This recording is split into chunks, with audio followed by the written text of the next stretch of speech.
یہ جو حجاب ہے یہ کس کی میراث ہے؟ حضرت فاطمۃ الزہرا سلام اللہ علیہا کی میراث.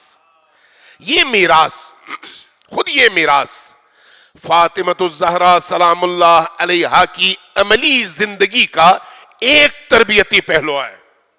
ایک تربیتی پہلو. جب کسی نے آ کر رسول کریم سے پوچھا کہ یا رسول اللہ عورت کا بہترین عمل کیا ہے، رسول کریم نے جواب دینے سے پہلے اپنے ارد گرد دیکھا، فرمایا میرے اس سوال کا جواب فاطمۃ الزہرا دیں گی.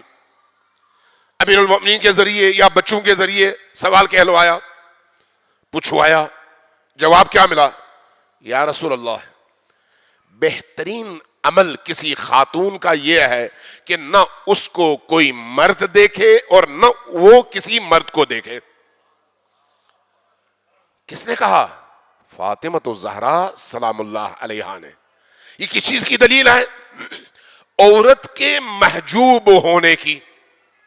عورت کا حجاب، عورت کا محجوب ہونا، یعنی یہ گویا آپ کی تربیت کا ایک پہلو ہے. اب میں صرف اسی پر اکتفا کر کے رکتا نہیں ہوں، آگے بڑھوں گا اس موضوع سے ہٹ کر بھی، لیکن صرف اشارہ کر کے گزروں گا کہ یہ جو عورت کے محجوب ہونے اور باحجاب ہونے کے حوالے سے حضرت زہرا سلام اللہ علیہا نے یہ جملہ کہہ کر عورت کی بہترین ذمہ داری کا تعین فرمایا، ایک سوال اٹھتا ہے کہ پھر وہی فاطمۃ الزہرا نبی کریم کی رحلت کے بعد کیسے باہر آئیں، کیسے مسجد میں گئیں، کیسے خطبہ دیا، کیسے انصار کے گھر گئیں، کیسے مہاجرین کے گھر گئیں، کیسے مرد و زن سب کو مخاطب کیا، جبکہ عورت کا بہترین عمل یہ ہے کہ وہ نہ محرموں کو دیکھے اور نہ نامحرم اس کو دیکھے. دونوں قابل جمع کیسے ہیں؟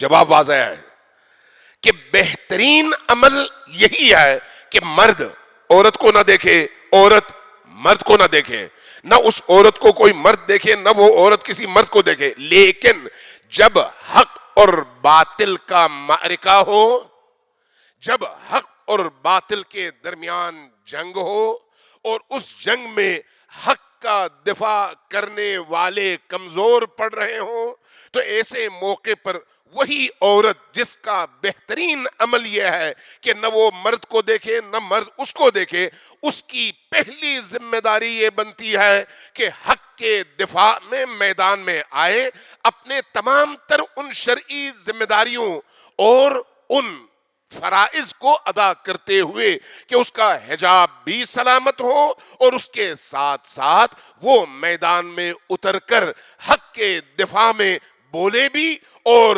باطل کو للکارے بھی.